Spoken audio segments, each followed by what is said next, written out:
Hey guys, welcome back. Today, as you can tell since you clicked on this video, we're going back to fantasy. I just decided since I have a lot of fantasy I still have to do, I would alternate a little bit. So, today we're going to be talking about ogre kingdoms.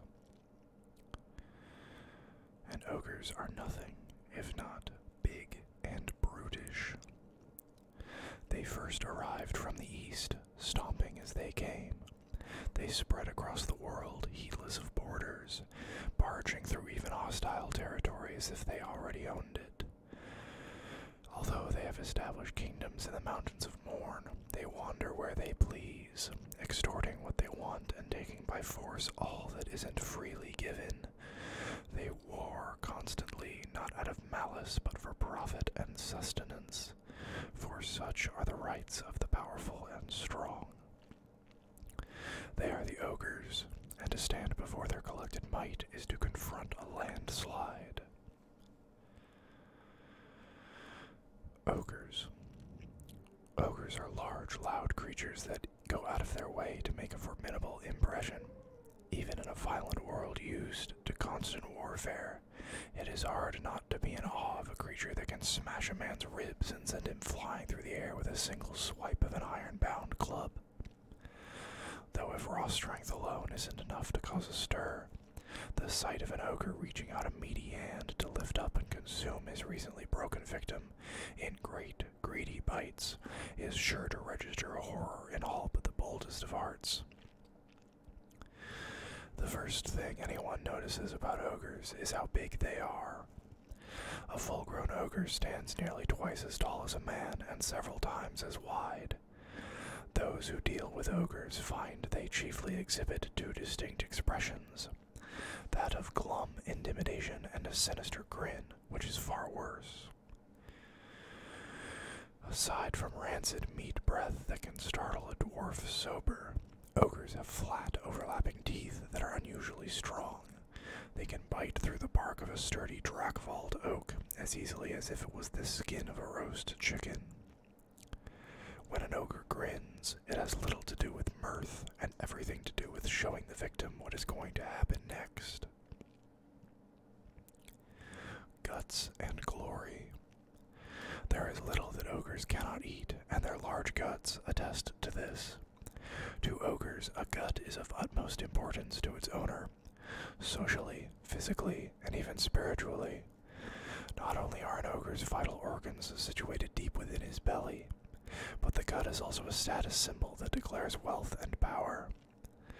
The largest and most impressive guts belong to the tyrants, the leaders and tribal kings that rule large groups of ogres. All ogres protect their innards with a large circular gut plate worn over the protrusion.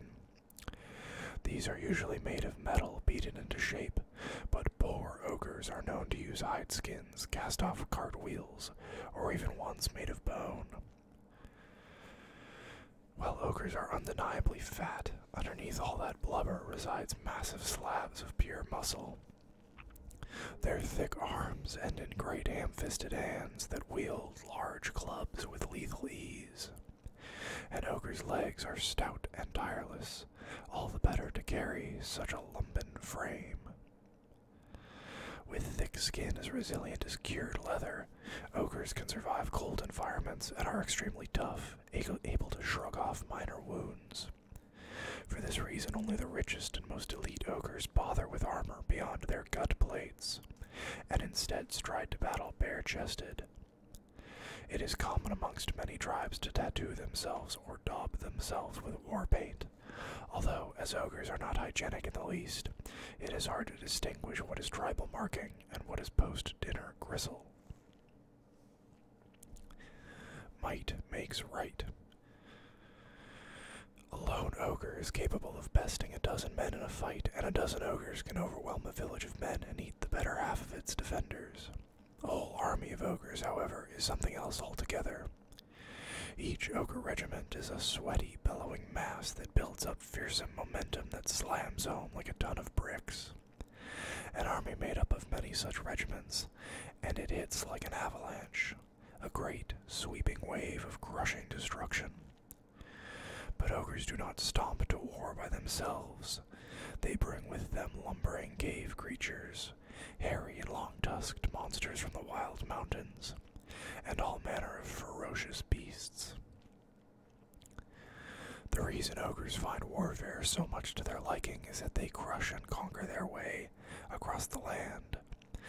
As they can seize everything they need to survive and more to spare. Where does an army full of 10-foot-tall, muscle-bound monsters go? The answer, naturally, is wherever it wants. So ogre armies, led by the largest and most ferocious of their kind, trudge the world seeking riches and endless supplies of fresh meat. And no matter how much food or loot they seize, it never satisfies them for long. Crude ingenuity. Ogres are not great builders. Learned scholars describe them as thick as 2 short planks, although they do also note that ogres can beat nearly anything to death with 2 such planks. Rumor has it that by putting an ear close to an ogre's head, it is possible to hear the ocean. This, however, seems unlikely speculation, as no one in their right mind would dare to put his ear that close to such a ravenous creature's mouth. It is true that most ogres are somewhat dim, and as a race do not invent things or create anything of beauty or lasting worth. However, they do have success cobbling things together out of scrap materials. Ogre Clubs are an example of the race's crude ingenuity, for although they are blunt instruments that are simple in design and function, they are all improved by their bearers. Some are topped with rocks or curved blades, or strengthened with chains. Other clubs have their sweet spot, the part that hits with the greatest force, enhanced with bound iron, knobbly metal protrusions, or even the teeth of one of the many enormous monsters that ogres like to hunt. To use a mere unadorned tree bough in battle would be a bit embarrassing. These simple upgrades are indicative of all ogre-built items, from their machines of war to the skin huts they set up at their camps.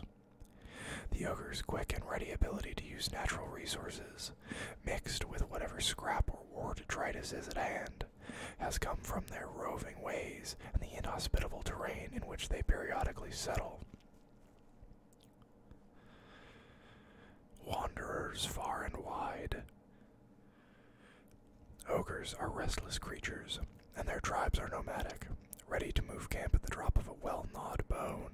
Ogres often wander far from their homelands, and when their armies are on the move, they leave behind them a trail of wreckage and little else. The great crump, crump, crump sound of an ogre army on the march is not a welcome one, for they will attack and plunder any settlement they come across. In this manner, armies are resupplied on the move, consuming any who are foolish enough to stay to defend their homes, and then devouring all the livestock and anything else that looks vaguely edible. Any meat not devoured immediately is carried off, so ogres and their enormous war beasts are often seen with huge haunches of meat and unplucked rib cages tied to their bodies. As dangerous as a tribe on the march is, a halted tribe is even worse, taking a heavy toll. The ogres establish their camp by erecting flea-ridden hide tents and digging out a massive ceremonial pit in the camp's center.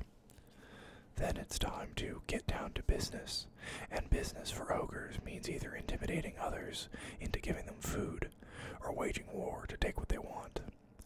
Lookouts are posted along roads, mountain passes, or other obvious travel routes, and a toll is exacted upon any thoroughfare. Those who can't pay are eaten. Ultimatums demanding steep tithes are delivered to nearby settlements. Most ogres these days are sophisticated enough to demand payment in either gold or in food stock, although some tribes are stuck in the old ways and have not yet learned the value of monetary systems. Any that refuse to pay are dealt with swiftly, the ogre tyrant ordering an all-out attack to crush them wholesale. To stave off their own destruction, many of the oppressed willingly hand over herd animals to the demanding ogres. Sometimes, especially with the more unscrupulous races, a settlement will betray a portion of their own population to avoid a hopeless battle against the ogres. Ogres excel in their role as aggressive bullies, and they are demanding during negotiations. As most ogres are not especially bright, they can be duped, but only the very slowest can be caught out by the same trick twice. A brutal practicality. Ogres are straightforward, being wholly untroubled by such things as morality or worries over questions of good or evil. If ogres can get what they want, food and wealth, without fighting, they will do so. But if it's more advantageous to annihilate and eat their opposition, then so be it. Ogres go about their business with little or no malice and, although far from bright, they have an uncanny business-like sense to recognize if their victims are worth more alive than dead. It is a plum situation to have nearby villagers pay the tithe of livestock every cycle of the moon in order to prevent an ogre attack. Over time, such arrangements pay more than if the ogres had descended en masse and eaten the whole lot. Particularly successful tribes have many tithes on the go, at once, meaning a rich stream of food pours into their camp without them lifting a pudgy finger. At one point, after settling in the Badlands, the ogres of the Thunderguts tribe were collecting bounties from 6 green-skinned tribes, as well as a hefty payment from the fretful men on the other side of the Blood River. Should a deal go bad, such as when funds are short or double dealing is detected, the ogres have no qualms about making a bloody example out of anyone. In battle, ogres form large battle lines and surge towards the foe, moving with a speed that belies their lumbering forms. Ogres wade into an attack with the same gusto they show when eating, and they are proficient fighters that excel in the use of bludgeoning weapons, such as clubs, hammers, and even their massive bodies. A backhanded swipe from such a brute has enough force to break a horse's back, and a single charging ogre can smash a shield wall asunder. If their initial impact does not scatter a foe, ogres will press on in the grind of close combat. With their great size and thick skin, ogres can soak up a lot of punishment too, as they are as tough as their mountainous homes. Indeed, fighting ogres is like battling a landslide.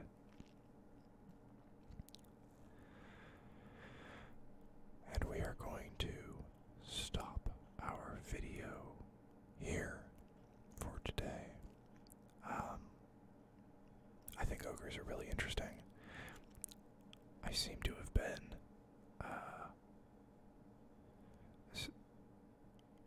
I don't know whether somebody told me this or whether I just came to this conclusion by myself, but that for some reason I thought that ogres' brains were in their stomachs, but I guess not. Anyways, I hope you guys enjoyed this video. There will be 40k coming also. And I'll see you all next time. Bye-bye.